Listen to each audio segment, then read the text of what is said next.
You confirm na yung papel na yon na nagkakalat ngayon sa social media, yung dalawa, yung pre-operation report at saka yung authority to conduct operation, are they authentic documents? There are no such documents, Your Honor. There are no such documents? Yes, Your Honor. So ngayon na nandyan ngayon, so deny mo yan na hindi yan dokumento ng PDEA? Yes, Your Honor. Your Honor, Yes. ganito sir, Your Honor, ako naiintindihan ko si General Lasso eh.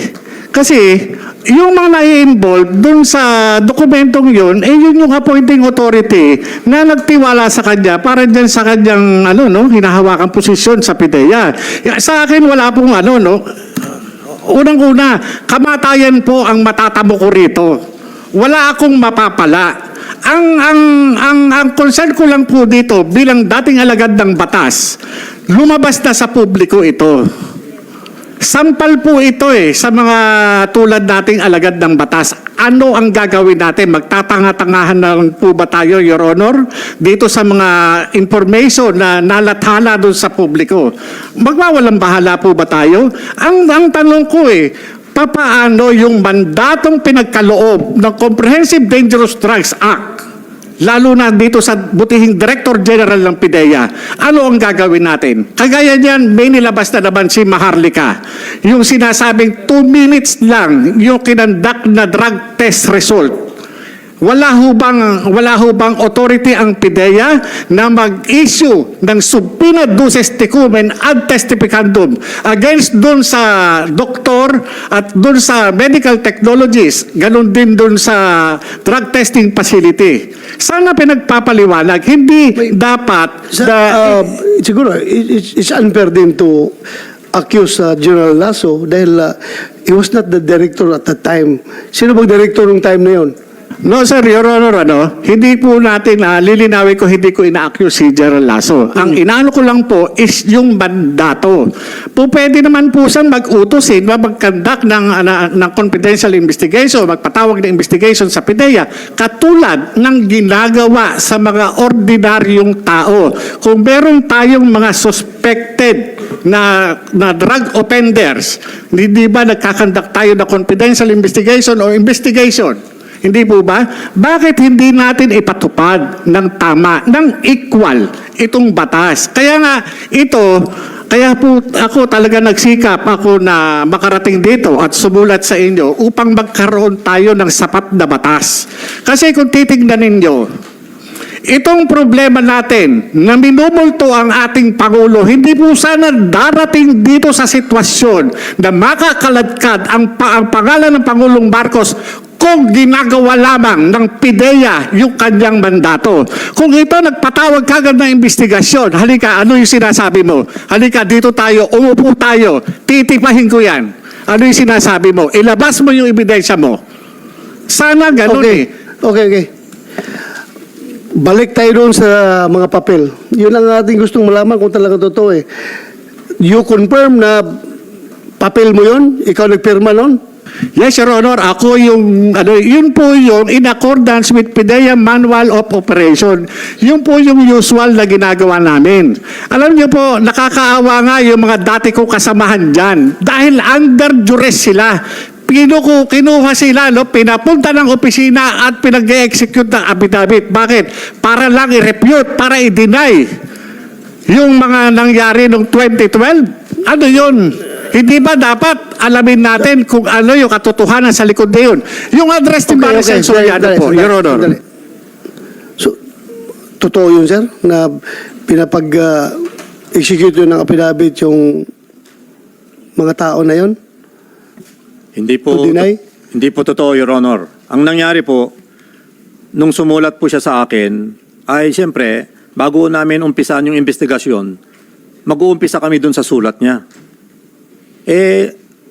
Yung mga kasamahan niya, noon, na andyan pa ngayon sa PDEA, ay nagsabi sila na walang ganun nangyayari, na meron siyang informante na in-interview, ginawan ng sworn statement.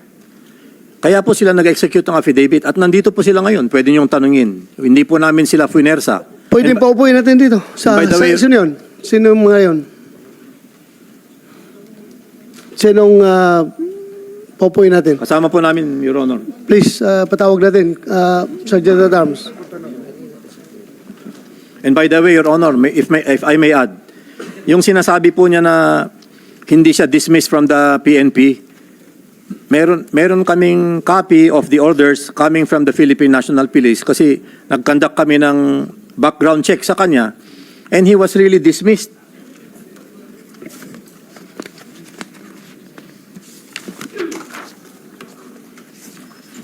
Special Orders number 3106 dated November 19, 2008 na appoint po siya 2019. Confirmation of dropping from rules.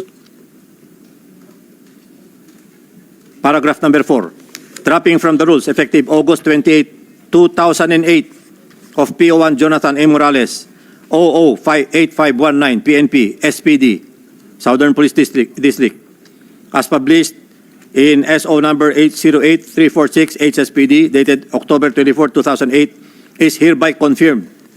So talagang niloko po niya yung PDS na finilapan niya na isinubmit sa PIDEA asking for appointment. Kasi kung nalaman po sana yon, hindi po siya i-accept sa PIDEA. Ako po ay, tama po yung sinabi niyo, wala pa ako sa PIDEA noon nangyari itong mga to. But we are basing on records. May mga papeles po kami na hawak. How can he deny?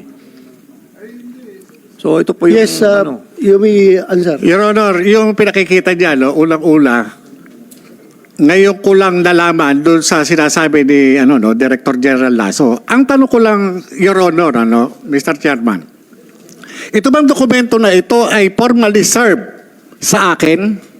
Meron ho ba siyang ebidensya na magpapatunay na yung sinasabi niyang dismissal order ay pinareceive sa akin?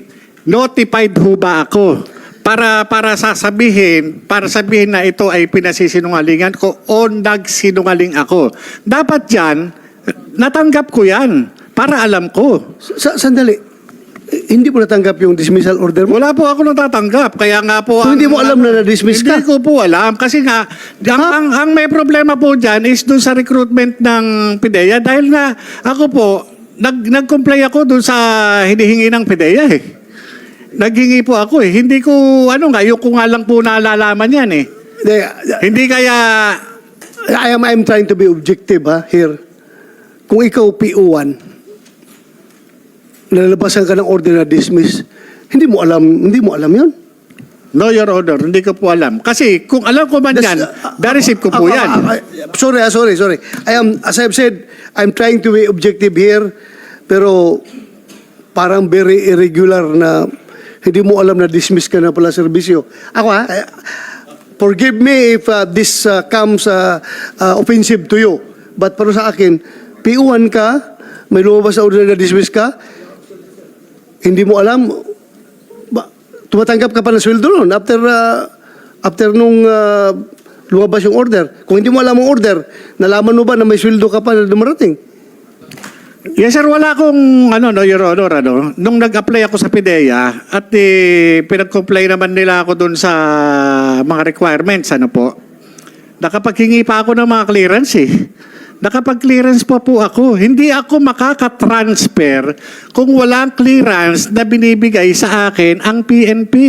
Okay. Nag-clearance po ako. Kaya nagtataka ako dun sa ipinakikita ni, Alam mo, ni Director General Lasso. Itong hearing natin na ito is very important. Very important ito. Kaya nag-present din sila ng kanilang facts about you or maybe against you. Dahil nga, gusto lang nila to set the record straight. No problem with that. Pinapakinggan ng committee na ito. Pero ang atin talagang pinaka-main objective dito is malaman kung totoo yung dalawang papel na nag-circulate. So sabi nila hindi totoo, sabi mo totoo. Kino-confirm mo na totoo yung papel na yon. Totoo po. At kung ito ay totoo, may sinabi ang PIDEA, sir, This is not in your permis, sabi mo, sa Yes, Your Honor. Yung certification. Sir, yung formis po is a record of all the plans and operations that we conduct. Ito po ay hinahawakan. It is called the PIDEA Operational Reports and Monitoring Information System. So, kailan ito nag-start, itong system na ito? Anong year? 2014. 2014? So, yung kaso mo, yung... Yes, Your Honor, 2012, wala pa pong ganyan noon. Formis, wala pa yan noon. Opo, hindi ano yan eh. Yung sinasabi lang formis, yung ano, wala na ho ako dun eh.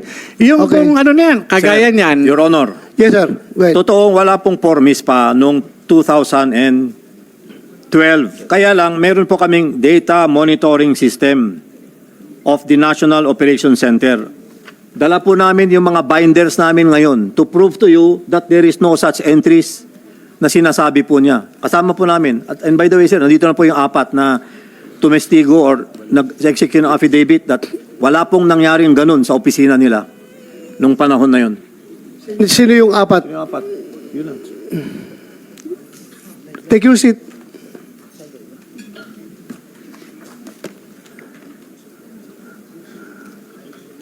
Take your Sorry seat. sir, correction. 8 po sila. 8. Walo.